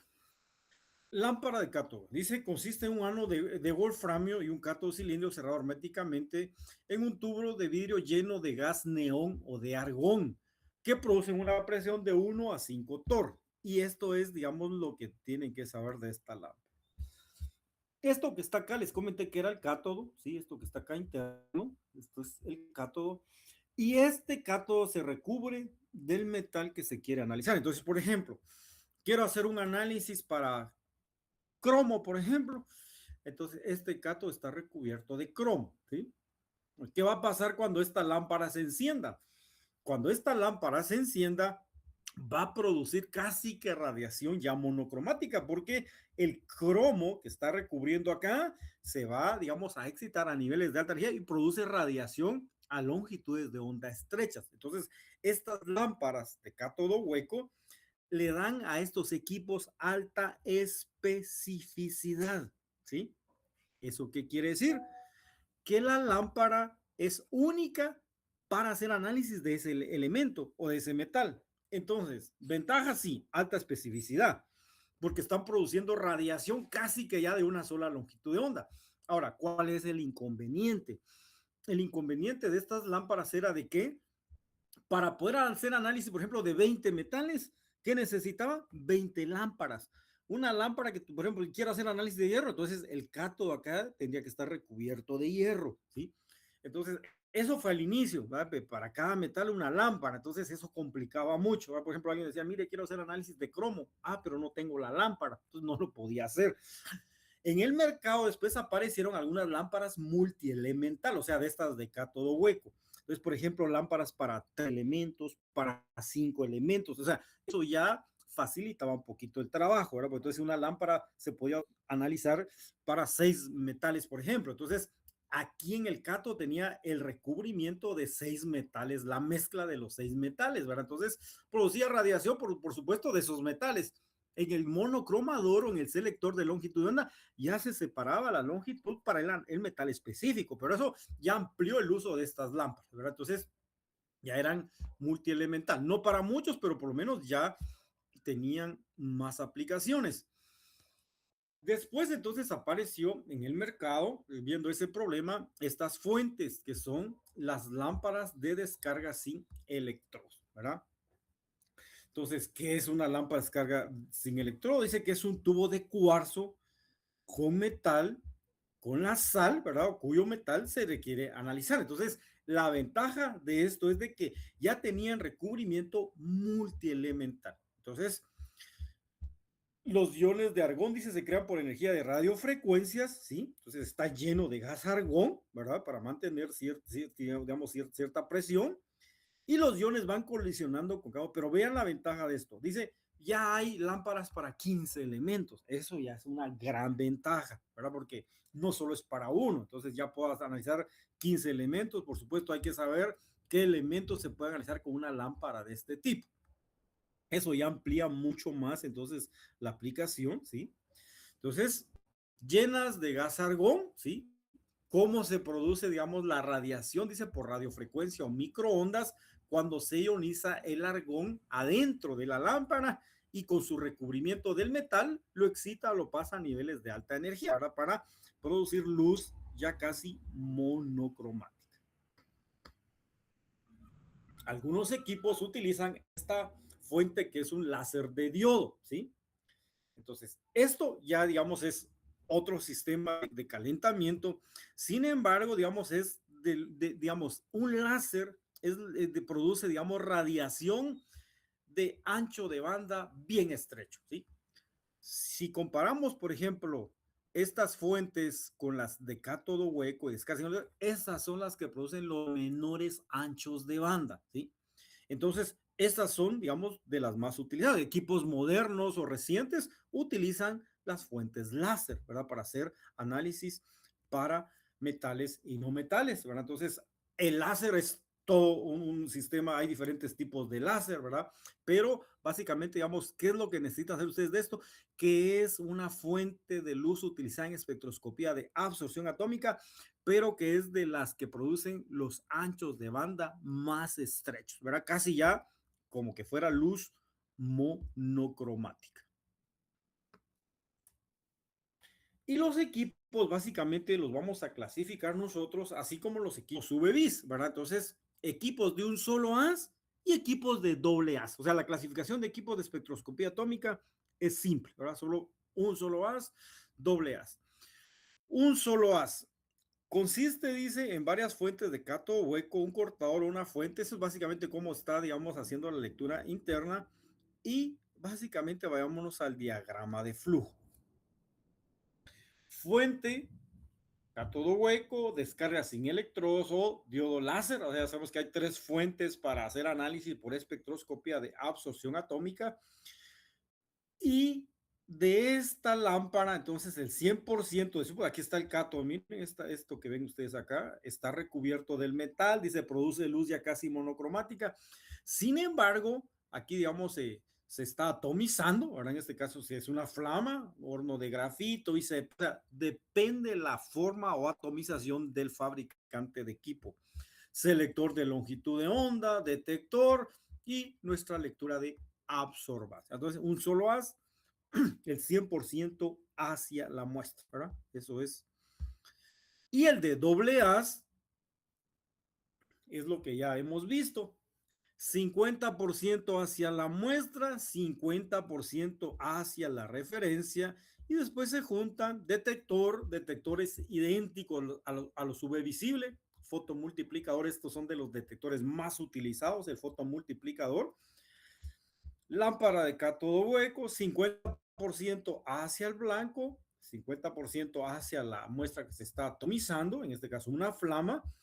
Aquí vienen, haces, digamos, aquí hace, digamos, la resta, ¿sí? De haz corregido con haz, digamos, del blanco con la muestra, y entonces pasa por el selector y el detector envía la señal. La señal que recibe el detector es una señal, digamos, de diferencial de quién, de la corrección que está haciendo en cada lectura. ¿Se recuerdan que el doble haz es lo mejor que hay en equipo? Sí, uno de doble haz es mejor que uno de haz simple. El diseño óptico del equipo depende del fabricante, ¿sí? Cada fabricante decide, bueno, utilizo una lámpara de cátodo hueco, una descarga sin electrodos, utilizo una de diodo láser, el fabricante decide. Normalmente el selector de longitud de onda sí es el de red. Aquí se utilizan más los monocromadores de red. Esta es una atomización, puede ser horno de grafito, sí, la que sea. Y de acá entonces viene la información al detector haciendo correcciones del blanco. Hay algo interesante acá que les voy a mencionar de una lámpara, que era una de las preguntas de selección. ¿Cuál es la lámpara que se utiliza en el UV vacío? Es la lámpara de argón, ¿sí? Aquí les menciono algo de esta lámpara. Hay que, vamos a ver, acá se los voy a mencionar que estoy hablando de lámparas. Aquí está. Vean este. Este es un diagrama óptico, digamos, de un solo haz, ¿sí? 50% hacia la muestra, 50% hacia el detector y todo. Este es el diagrama óptico. Vean acá. Estas lámparas es una lámpara, esta es una lámpara de deuterio. Miren, esta lámpara de deuterio. Esta lámpara de deuterio acá se utiliza, dice, para hacer corrección de fondo, ¿sí? Entonces, el equipo utiliza esta fuente siempre, cátodo hueco, cara sin hidrógeno, de las tres que acabamos de ver, ¿sí? 100%, pero esta lámpara, en este caso esta es lámpara de deuterio, hace correcciones acá de fondo. Eso quiere decir cuando hay ruido en la señal, ¿sí? Entonces esta lámpara corrige parte de ese ruido. Entonces algunos fabricantes lo tienen, otros no, ¿verdad? Entonces eso básicamente es para eliminar errores, ruidos en mis lecturas, ¿verdad? Entonces sigamos acá con lo que estábamos platicando. Este es un diagrama óptico que compara espectroscopía de emisión con espectroscopía de absorción, ¿sí? Ok. Entonces vean acá. Espectroscopía de absorción atómica utiliza una lámpara, cualquiera de las tres, ¿sí? Pero este diagrama óptico que ustedes ven acá dice no tiene lámpara o no utiliza fuente, ¿verdad? Entonces algunos fabricantes de espectroscopía de emisión, como lo que sucede aquí en la flama es de que se calienta y los metales pasan a niveles de alta energía, entonces pueden medir la luz que pierde los átomos atomizados. Eso sería espectroscopía de emisión, ¿verdad? Entonces no puede usar lámpara, sí, es el único equipo, digamos, que no podría utilizar fuente, espectroscopía de emisión atómica. Aquí comparan ese diagrama óptico con uno de absorción y uno de emisión. Esta corrección de fondo, efecto Zeeman. Esto es básicamente, ¿a qué se refiere? Se recuerdan que vimos que hay posibilidades que a la hora de hacer lecturas queden ciertos residuos, ¿verdad? O sea, quedan ciertos residuos de metales en, digamos, por ejemplo, si era el horno de grafito, ¿verdad? Y les dije que hay que pasar gas argón para hacer su limpieza. Entonces, puede ser que si quedó residuos de algo, a veces se dé una absorción cercana al metal central. Entonces, digamos, esta sería una absorción, digamos, normal, sin contaminación, ¿sí? Pero se puede dar el caso de que hayan, digamos, ciertas absorciones por residuos que hayan quedado ahí, digamos, de algún metal de un análisis anterior, ¿verdad? Y a eso se le llama el, digamos, el efecto Zeeman, ¿verdad? Entonces, básicamente, una de las maneras de eliminar eso es utilizar la lámpara de deuterio, ¿sí? Para eliminar, dice, la emisión de fondo, para quitar esa pequeña absorbancia que está dando ese residuo y hacer la corrección al 100% de la lectura que estoy yo determinando. ¿Y cómo puedo hacer el análisis cuantitativo por espectroscopía de absorción atómica? Utilizando ley de Beer. Entonces, para hacer análisis cuantitativo, entonces, por espectroscopía ultravioleta visible, espectroscopía infrarroja y espectroscopía de absorción atómica, utilizamos ley de Beer. ¿Qué es eso? Saber o conocer la longitud de máxima absorción del metal, ¿verdad? Y del no metal, y a esa longitud de onda preparar curva de calibración. ¿Cómo preparo la curva de calibración? Con estándar o una sal de alta pureza del metal que yo quiero determinar. Entonces, por ejemplo, quiero determinar hierro, por ejemplo, en espinaca. Bueno, si tengo una sal pura de hierro, y si no, utilizo, por ejemplo, nitrato de hierro, una sal de hierro. Entonces, preparo soluciones de diferente concentración. Ya sabemos más o menos cuáles son los límites de detección de cada forma de atomización. Pero igual que en espectroscopía UV-Vis, este método de espectroscopía atómica, digamos, tiene alta sensibilidad, o sea, es sensible a concentraciones bajas. Partes por millón, partes por trillón. Vimos que ICP, se recuerda, llegaba a los límites mucho más bajos. Entonces, ¿cómo o en qué rango preparo mi curva de calibración? En el rango, digamos, donde esté el límite de detección, el límite de cuantificación de mi método, de mi instrumento y de lo que yo quiero determinar, ¿verdad? Entonces, eso ya lo comentamos al inicio, trabajamos un poquito esas curvas con ley de Beer, pero lo mismo que se hace en espectroscopía UV-Vis se hace acá, solo que es para metales y no metales, ¿verdad? Entonces, quieren hacer análisis, por ejemplo, de, qué sé yo, de hierro en vinos. Ese es un análisis que se hace frecuentemente a nivel de industria. ¿Cuánto hierro hay en un vino? Entonces, yo necesito hacer una curva de calibración con hierro, que necesito saber la longitud de máxima absorción del hierro. Preparo mi curva de calibración, preparo mis estándares, hago la curva y a esa longitud de onda hago mi lectura de mi muestra desconocida. Entonces, los métodos, digamos, normalmente son directos. Eso quiere decir, puedo determinar casi la gran mayoría de metales y no metales. Espectroscopía de absorción atómica o espectroscopía de emisión son técnicas analíticas que analizan diferentes tipos de muestras.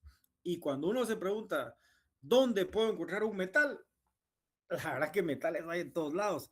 Suelos, aguas, vegetales, en alimentos tiene mucha aplicación esta técnica analítica. ¿Sí? Se recuerda que yo les dejé de artículo en el corto 2 qué metales o no sé qué metales se conseguían, creo que era cromo o cobalto o metales diferentes a cromo y cobalto en un alimento. Muchísima aplicación. Metales, aleaciones, combustibles, productos farmacéuticos, vinos, etcétera.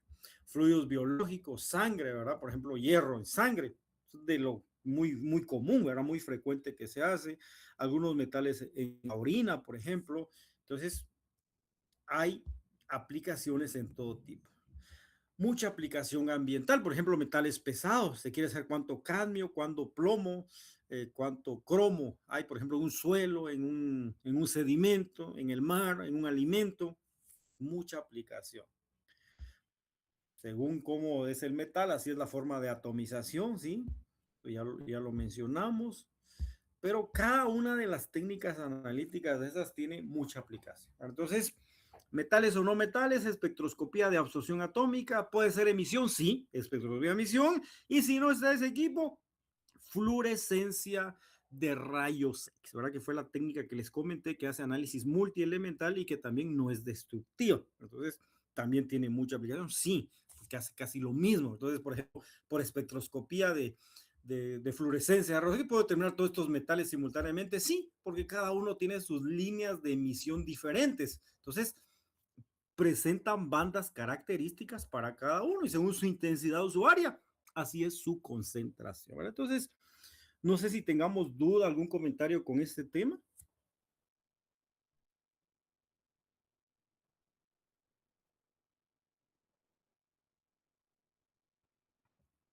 ¿Algún comentario con sus notas o zonas? ¿Alguien tiene alguna duda o comentario? Voy a revisar bien si ya está incluida toda la suma. Eso les comenté que solo lo hice rapidito antes de la clase. Sí, disculpe, yo tenía una duda porque ahorita estaba sumándolo como nos dijo, como arriba nos puso cuánto era el valor de cada de los cortos y de los Sí, parciales. exacto. Y sí Uh -huh. tenía, por ejemplo, yo tenía 40 y ahorita que lo sumé, pues me quedaba un poquito más, me quedaba 48. Perfecto. Sí, hay mucha diferencia. No tenga pena, voy a revisar esa suma. Entonces solo Muchas los gracias, Lick. asusté. Sí, No, no gracias, Lick. tenga pena. La idea de eso es que revise, por favor, y cualquier cosa tenemos chance a revisarlo con tiempo. Pero gracias por la observación. Yo lo reviso así tranquilo, que puse rápido todas mis notas, sumé, pero algo puse mal ahí en el teclado. Pero no tenga pena, yo lo reviso y sin ningún problema corrijo y más tarde en la noche lo vuelvo a publicar, ¿verdad? Y si hay alguna corrección que haya que hacer, de una vez lo reviso, ¿sí? Entonces, para eso está eso, para irlo viendo, ¿sí? Pero me alegra si está mal, porque sí vi algunas notas bajas y yo dije, no puede ser, porque yo miraba que habían ganado parciales y de veras, mire, cuando alguien gana un parcial, casi que llega por lo menos a los 48 o 50 ya con todo, ¿verdad? Y no llega, yo, Dios mío, sí vi bajo, pero yo la verdad me asusté un poco, pero digo, bueno, lo vamos a revisar despacio. Gracias por la Muchas observación. gracias, ¿Alguien Lick. más? A la orden. ¿Alguien más? No, Lick, igual con la suma de que, pero le mandé correo que era respecto a la suma de la. Excelente, si me mandó correo, mejor así lo vamos revisando. Pero eso se va a corregir para todos. Sí, gracias por la observación. Si no hay más dudas, entonces, si quieren, pasemos por lo menos una exposición hoy. Aprovechemos por lo menos unos 20, 25 minutos. El grupo 7, por favor, Lick, ¿está buenas listo? tardes. Perdón, yo solo Sí, tengo una duda con respecto a los cortos. Entiendo que valen 1.7 cada corto, pero ¿a qué se refiere sí. con que nos dio como 5 puntos más en el corto? O sea, que no valen 0.7, sino que valen al 0.7 le O sumo el sea, 0.5.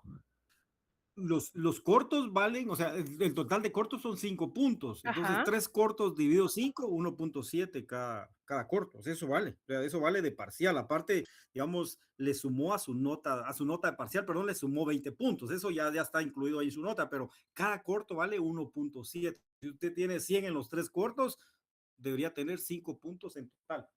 Ah, bueno, gracias. Sí, ok, solo que está dividido, ¿no? Porque entonces, en cambio, tareas no las dividí porque normalmente también tareas lo divido. Tareas parcial 1, tareas parcial 2, tareas parcial 3 y esta última. Entonces, cada una le vale 1.25, pero hoy todas las tareas lo mismo. Entonces, por eso ahí sí le aparece completa la nota, ¿verdad? Porque les dije que a todos les iba a poner sus 5 puntos de tarea, ¿sí? Pendiente un punto extra para los que entreguen estas últimas 2 tareas, ¿verdad? Que sería en grupo. Estamos. ¿Está listo el grupo 7? Sí, licenciada, ahorita vamos a presentar. Perfecto. Está bien, ahí tranquilos tenemos tiempo. Entonces carguemos. Solo quería saber si estaban listos porque si no podríamos ser grupo 8 o 9, pero avancemos en orden, así vamos con el 7, por favor.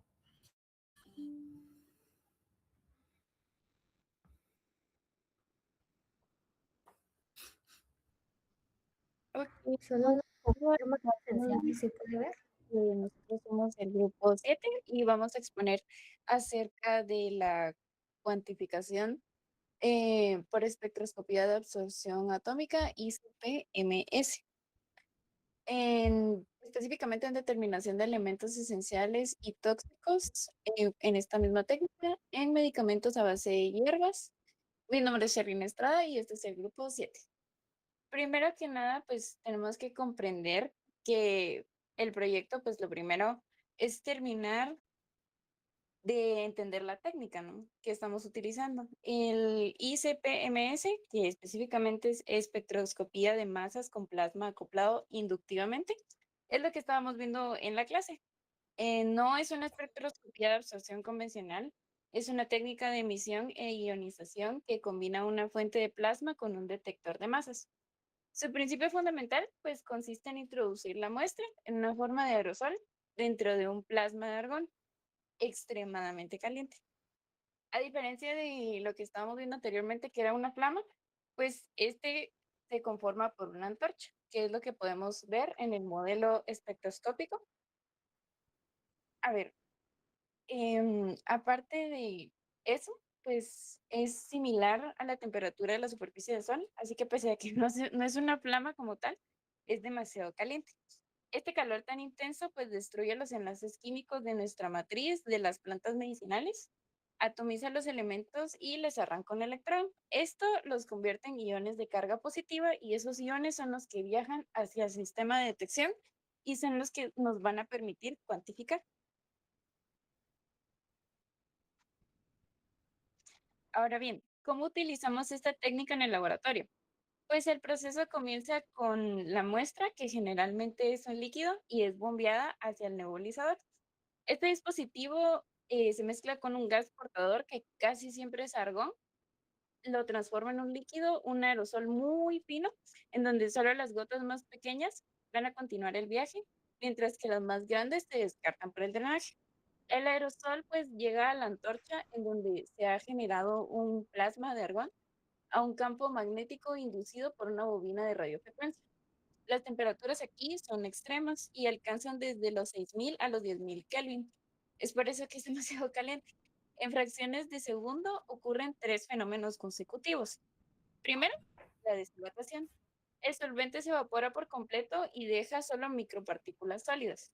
Luego procede la atomización, que es la energía térmica la que rompe los enlaces moleculares y reduce las partículas a átomos individuales. Luego se produce la ionización. La altísima carga que está recibiendo arranca un electrón de la capa externa de la mayoría de átomos y los convierte en iones de carga positiva. El plasma opera a presión atmosférica, es por eso que necesita como estos turbopumps que se dice, van a mantener la presión atmosférica dentro de la máquina y así no va a permitir que haya fluctuaciones respecto al ruido. Entonces, el espectrómetro de masas pues requiere un alto vacío para poder funcionar y la interfaz es el puente entre estos dos mundos. Los iones pasan a través de unos pequeños orificios ubicados en dos conos metálicos, como podemos ver, que son sucesivos, que sería el cono de muestreo y el cono skimmer. Estos van a funcionar como filtro. Extrae un haz de iones concentrado y reduce drásticamente la presión. Antes de separarse, pues el haz de iones pasa por una serie de lentes electrostáticos que enfocan los iones positivos, desvían los fotones y las partículas neutras. Estas es necesario que se descarten para que no causen ruido en la lectura final y solo se puedan leer los iones con carga positiva.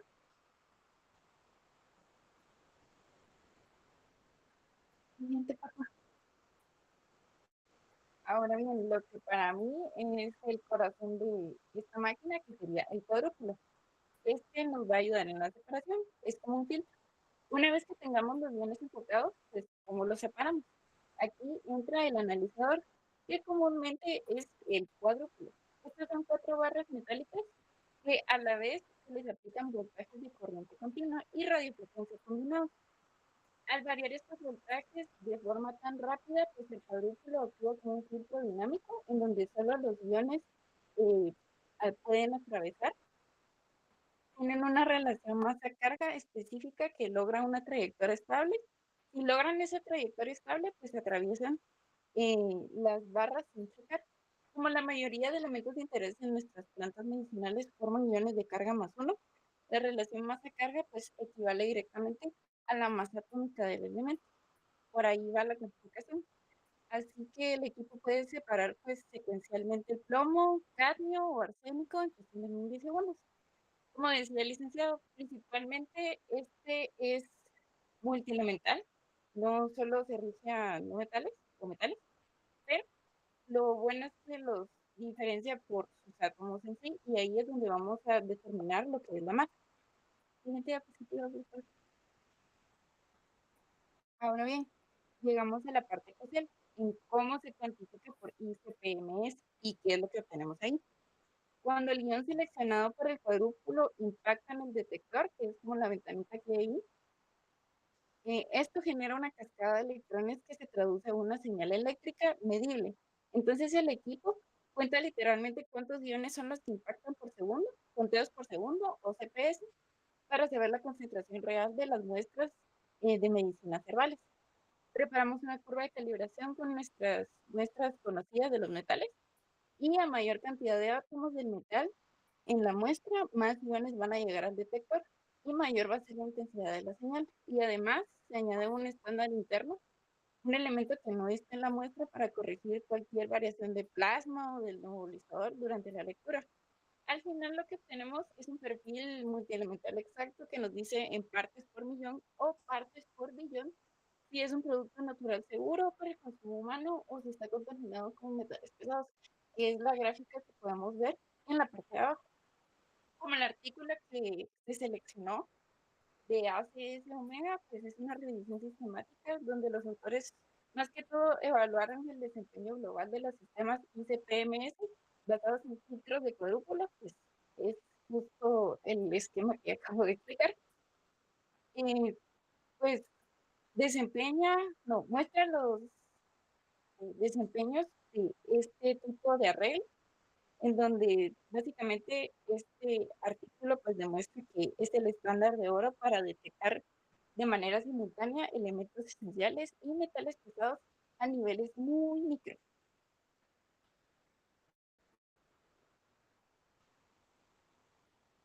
Bueno, ahora hablando específicamente sobre el artículo. Siguiente, por favor. Este presenta una revisión bibliográfica sobre el uso de la espectrometría de masas con plasma acoplado inductivamente en el análisis de medicamentos herbales.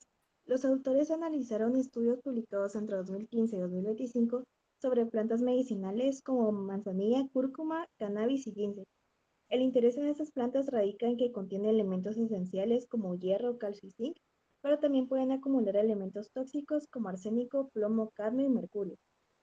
La revisión destaca que el ICP-MS es una de las técnicas más utilizadas debido a su alta sensibilidad, capacidad para analizar varios elementos simultáneamente y sus bajos límites de detección.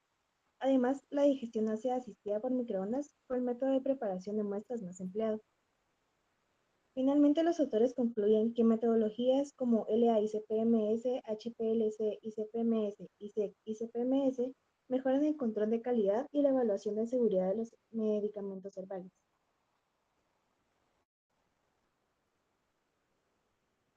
Ahora, en cuanto a los objetivos, el objetivo principal de este trabajo fue revisar cómo la técnica de espectrometría de masas con plasma de acoplamiento inductivo se utilizó para la determinación y cuantificación de elementos esenciales y tóxicos presentes en medicamentos herbales.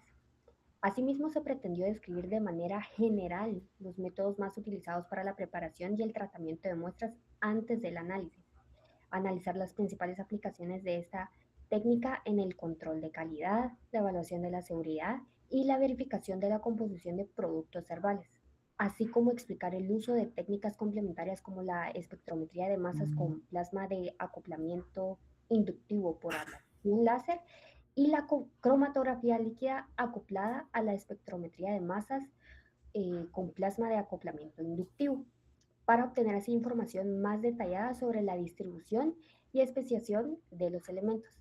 Finalmente se buscó presentar las tendencias que eran actuales y las perspectivas futuras en el análisis elemental de plantas medicinales, destacando los avances tecnológicos y su importancia para garantizar la calidad y la seguridad de estos productos.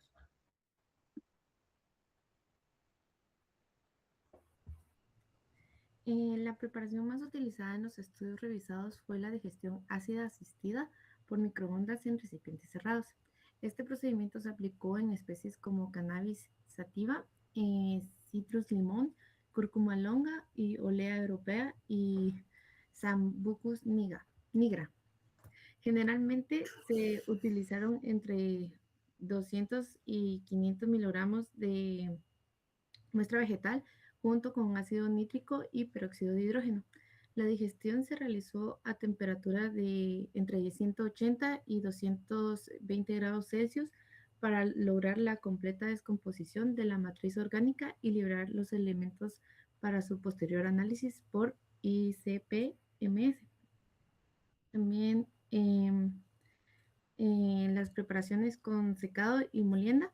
En algunas especies fue necesario realizar etapas previas de acondicionamiento de la muestra. Por ejemplo, la Panax quinquefolius fue sometida a secado, pulverización y digestión ácida. En Rhizus communis se realizaron secados y molienda antes de la digestión. Para las Wetia chirrillita se efectuó recolección, secado al sol, trituración y posteriormente digestión ácida. Estas etapas permitieron obtener muestras homogéneas y mejorar la eficiencia de la digestión.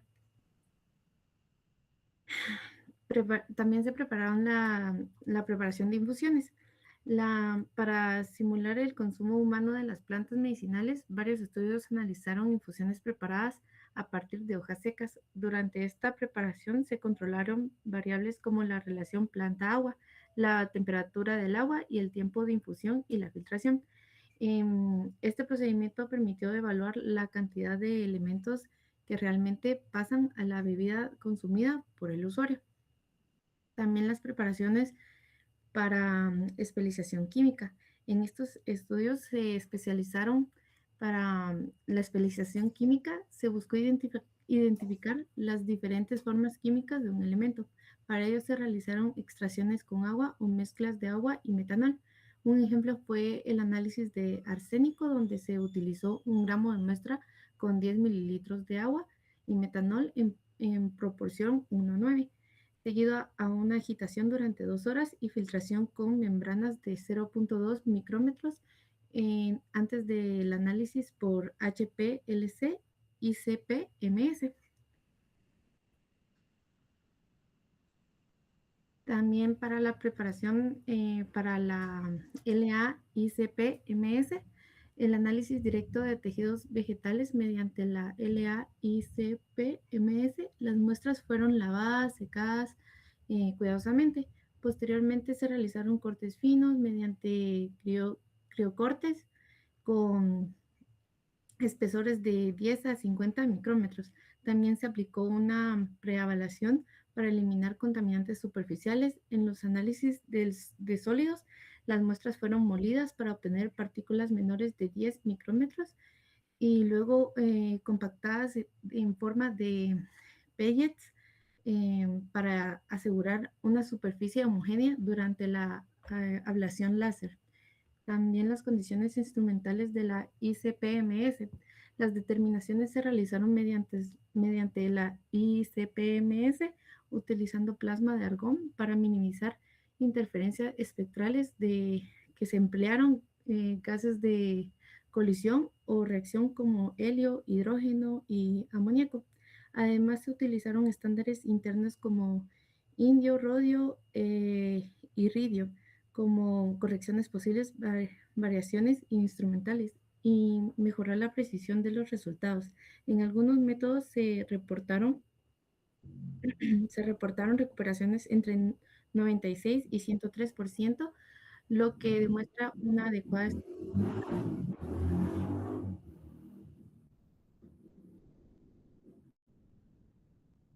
En esta gráfica se presenta la evolución del número de publicaciones relacionadas con la aplicación de espectrometría de masas con plasma acoplado inductivamente en plantas medicinales entre los años 2015 y 2025. Se observa que en el 2015 se registraron aproximadamente 29 publicaciones. A partir de este año, el número de trabajos aumentó de forma progresiva, alcanzando alrededor de 68 8 publicaciones en 2022, que corresponde al valor más alto observado. Posteriormente, en 2023 y 2024 se registraron cerca de 50 y 41 publicaciones. Para este 2025 se reporta un menor número de publicaciones debido a que los datos únicamente fueron los primeros meses del año.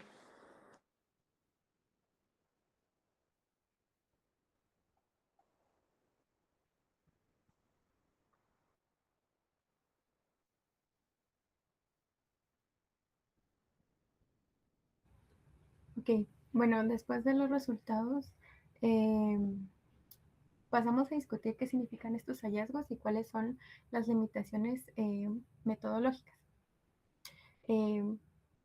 ¿Por qué se aumentaron las publicaciones y se esperaban o no este aumento? El aumento es totalmente esperado, ya que durante la pandemia creció el interés por compuestos como la quercetina, la curcumina y el andrografólido como posibles antivirales. Y además, usar ICP-MS se volvió clave para detectar elementos tóxicos que pasarían desapercibidos. Siguiente, por favor. En esta figura se muestra la distribución de las principales especies vegetales incluidas en los estudios revisados. La especie más estudiada fue Camellia sinensis, conocida como la planta del té, la cual representó el 37% de las publicaciones. En el segundo lugar se encontró Olea europaea con un 14%, seguida por Vigna radiata con un 13%. Por su parte, Cúrcuma lonja representó el 8%. En otras especies presentaban porcentajes menores dentro del total de las publicaciones revisadas. Ok, en segundo lugar discutimos por qué estas 3 plantas son las que más aparecen en las listas de plantas medicinales estudiadas, según los datos recopilados por los autores de 2015 a 2025. En primer lugar tenemos a Camellia sinensis con un 37%, esta es la planta de té. Se esperaba que tuviera un mayor porcentaje porque es una de las infusiones más consumidas y los estudios evalúan transiciones de metales de la hoja seca a la infusión, midiendo aluminio, arsénico, cadmio, plomo y mercurio. Esto es clave para que el consumidor, porque el consumidor es el que ingiere el líquido y no la hoja. Una limitante para esta planta es que la transición depende del tiempo, la temperatura y la relación de la planta con el agua. Y entonces muchos artículos no pueden estandarizar este parámetro. Como siguiente planta medicinal tenemos a la Olea europaea con un 14%. Esta es la planta del olivo. Sus hojas se utilizan como bioindicadores de contaminación ambiental, principalmente en el Mediterráneo, y se ha medido que puede identificar hasta 26 elementos y refleja la contaminación del suelo y del aire. La principal limitante es que no todos los elementos se acumulan de igual manera. Por ejemplo, el zinc y el potasio son móviles, mientras que el plomo se fija en tejidos viejos dentro de las plantas. Entonces, la elección de la hoja, ya sea madura o joven, influye en los resultados. Y finalmente tenemos a la cúrcuma longa con un 8%, también es conocida como